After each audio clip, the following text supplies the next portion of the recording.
আসসালামু আলাইকুম, সবাই কেমন আছেন? আশা করি সবাই ভালো আছেন। তো আজকে আপনাদেরকে একটা জিনিস দেখাবো, সেটা হচ্ছে কুয়েতে এবং সৌদি আরব, কাতার, যে কোনো জায়গায় আপনার ছোট ছোট ফ্রিজ রাখা আছে এবং ঠান্ডা পানির জন্য ফিল্টার করা আছে প্রায় বাড়ির সামনে। তো এই ঠান্ডা পানির সাথে আপনার ফ্রিজ দেওয়া আছে। এই ফ্রিজে যারা খাবার বেশি হয়ে যায় কিংবা ভালো খাবারও আছে, যে অনেক সময় যে অনেকগুলো খাবার কিনছে কিন্তু হচ্ছে যাদের জন্য কিনছে তারা নাই। ধরো যে 10 জনের খাবার কিনছে, 7 জন খাইছে আর 3 জন খাইতে পারে নাই, মানে লোক নাই। ওই তাদের খাবারগুলো এনে ফ্রিজে রাখে, একদম ভালো খাবার, ফ্রেশ। তো ফ্রিজে রাখার কারণে ঠান্ডা তো আপনার খাবারগুলো শক্ত হয়ে যায়। তো অনেকে মনে করে এগুলো বাসি খাবার, আসলে এগুলো কিন্তু বাসি খাবার না, এগুলো হচ্ছে ভালো খাবার। তো দেখেন, আপনাদেরকে ফ্রিজগুলো আপনাদের একটু দেখাই। পাচ্ছেন দুইটা ফ্রিজ, একটা হচ্ছে, এটা হচ্ছে পানির আর এটা হচ্ছে খাবারের। এই দুইটা কিন্তু আপনার হচ্ছে প্রায় বাড়ির সামনে আপনার রাখা থাকে।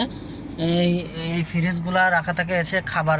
এই ফ্রিজগুলাতে খাবারগুলা ম্যাক্সিমামই ভালো খাবার হয়। যারা মানে সঙ্গে সঙ্গে নিতে পারে তাদের জন্য ভালো, আর যারা দেরি করে নেয় তারা মনে করে যে বাসি খাবার শক্ত হয়ে গেছে। আসলে ফ্রিজে খাবার রাখলে কিন্তু শক্ত হয়ে যায়, পরে কিন্তু গরম করে খেলে ভালো হয়। তো এখন আমি গাড়িতে বসে আছি, তো হচ্ছে আপনাদের এটাই আজকে জানানোর দরকার ছিল মনে করি, তাই আপনাদেরকে জানালাম যে এই দেশের নিয়ম কানুনগুলো এরকমই, যে খাবার নষ্ট না করে সেইগুলো বক্স করে এনে ফ্রিজে রেখে দেয়। যে মানুষগুলো খেতে না পারে তারা নিয়ে নিয়ে খায়। আর বাংলাদেশে কী হয়, খাবার না খেতে পারলে সে খাবারগুলো ময়লার ডাস্টবিনে ফেলে দেয়, পচে নষ্ট হয়ে যায়, কেউ খাইতে পারে না। পশু পাখি বলেন আর মানুষ বলেন, কেউ খাইতে পারে না। কিন্তু এখানে ফ্রিজে রাখবে, ফ্রিজে যদি না খায় মানুষ তাহলে নষ্ট হয়ে গেলে পরে আবার ডাস্টবিনে ফেলাবে। তো এইভাবে কিন্তু খাবার নষ্ট করে না। আপনারা অনেকে জানেন যে, মনে করেন যে সৌদি আরব, কুয়েত, কাতার, দুবাই সব খাবার নষ্ট করে সৌদিরা, কুয়েতিরা, কিন্তু এরা খাবার নষ্ট করে না। খাবার না খেতে পারলে ওই বক্স করে ফ্রিজে এনে রেখে দেয়।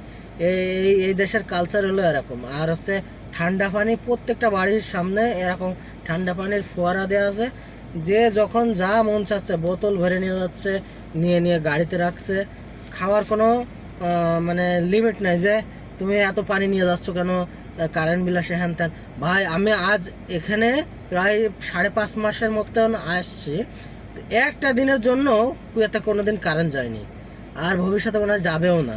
এত যুদ্ধ মধ্য হলো, তার মধ্যেও কিন্তু কোনো সমস্যা দেখা দেয়নি। কারেন্ট, পানি, গ্যাস ম্যাস কোনো কিছুর, তেল মেল কোনো কিছু সমস্যা দেখা দেয়নি। এইগুলো হলো উন্নত কান্ট্রি। তো সবাই ভালো থাকবেন, সুস্থ থাকবেন, আল্লাহ হাফেজ।